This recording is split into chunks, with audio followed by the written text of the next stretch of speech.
Hi అండి. ఇదిగోండి మందార పువ్వు కాసి వడపోసింది లిక్విడ్ ఇది.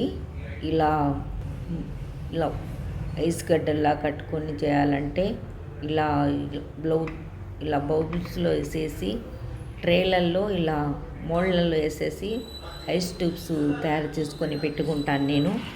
నాకు ఎప్పుడు అవసరమైతే అప్పుడు సోప్ చేయటానికి, ఆ తర్వాత జ్యూస్లో కూడా వాడుకోవటానికి ఇలా ఐస్ ట్యూబ్స్ చేసుకొని స్టోర్ చేసుకుంటాను. ఏ సీజన్లో ఏ పూలు వస్తాయో, ఏ పండ్లు వస్తాయో అవి స్టోర్ చేసుకొని పెట్టుకోవటం నాకు అలవాటు. మందార పూలు బాగా వస్తున్నాయని ఇలా మనం ఎన్ని పూలు మనం దాచిపెట్టలేం కదా, అందుకోసమని మనం ఇలా లిక్విడ్ రూపంలో చేసుకొని ఇలా ఐస్ ట్యూబ్స్ లాగా పెట్టుకుంటే మనకి ఎప్పుడు కావాలంటే అప్పుడు జ్యూస్ తాగడానికి ఉపయోగపడుతుంది, సోప్స్ చేయటానికి ఉపయోగపడుతుంది. ఇలా చేసుకొని నేను స్టోర్ చేసుకుంటానండి. ఈ ఐస్ ట్యూబ్స్ నాకు సంవత్సరం పొడుగుతా వస్తాయి. ఇవి ఐస్ కడితే మనకు బాగుంటుంది.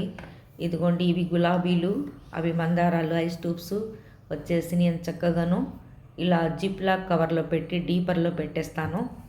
అది చక్కగా గడ్డ కట్టేసి మనం జ్యూస్లో వేయగానే అదంతా మొత్తం కరిగిపోతుంది. ఇది గులాబీ రేకులు, ఒక కేజీ గులాబీ రేకులు, అర కేజీ మందారాలు ఇలా చేసుకొని స్టోర్ చేసుకుంటానండి.